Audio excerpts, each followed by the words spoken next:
Hindi ako makapaniwala. Hanggang ngayon, hindi ako makapaniwala. Risa Ontiveros, mga magulang at mga mahal na mga taga-subaybay, ang kanyang kabuuang budget Saan mo ba nakuha yan? para sa 2025 Natawagan mo na ba, national budget. Yuel?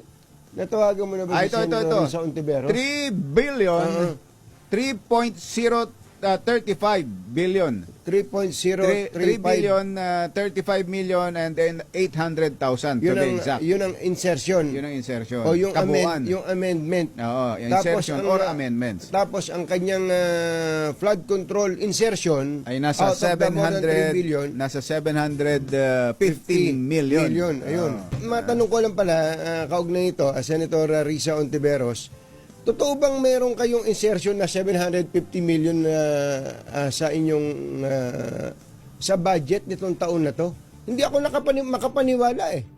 Kambatsero, hindi ako makapaniwala na may flood control insertion si Senator Risa Ontiveros hanggang ngayon. Oo. Hindi ako ka makapaniwala kasi kahit na sinabi ko na sa iyo, kumbatsero. kahit sinabi Kahit mo na- ako pa nagsabi. parang mas gusto kong Masakit naman 'yan, kumbatsero. Sige, naniniwala na. Ayoko nasasaktan ka. Hindi kaya po hindi ako makapaniwala sapagkat si Senator Risa Ontiveros ay bumoto ng against doon sa BICAM report. Di ba, may kanyan, may ratification ng Senado. Oo. Yung pagkatapos ng BICAM report, ibabalik sa Senado at pagbobotohan, iraratify. Dalawa silang hindi bumoto eh.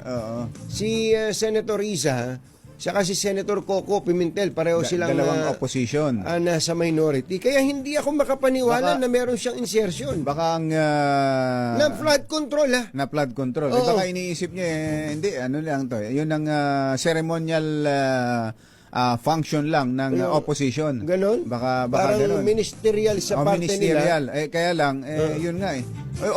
Hindi kaya may ibang nagparking din kay Yun eh. Senator Risa? Wala naman siyang garahe Ikaw nga magpaliwanag, Senator Risa. Bakit nga ba? Senator, makisuyo Pero nga hindi ka. natin nilalagyan ng Malaysia yung pagkakaroon niya ng flood control na parang ang ibig sabihin kasi ngayon pag nagkaroon ka ng flood control project sa iyong insertion, nangungumisyon ka na kagad eh. Kaya nga yun yung ating sinasabi. But to be fair kay Senator Risa Ontiveros, hindi lang 750 million ang kanyang insertion sa flood control. And hindi sa buong budget nasa 3 point ano siya?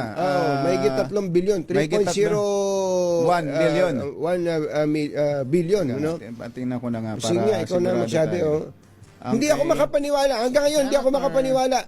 Risa Ontiveros, mga magulang at mga mahal na mga taga-subaybay, ang kanyang kabuuang budget Saan mo ba nakuha yan? para sa 2025 Natawagan mo na ba, national budget. Yuel?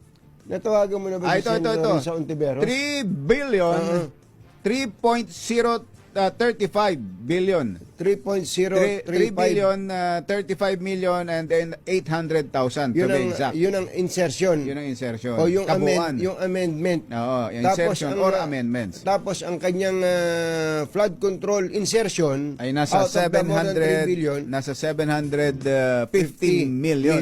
Ayun. Pakitanong nga baka natin. na-parkingan lang siya ng Baka iba nga eh. Nailagay sa pangalan niya pero hindi naman pala sa kanya. Hindi ba?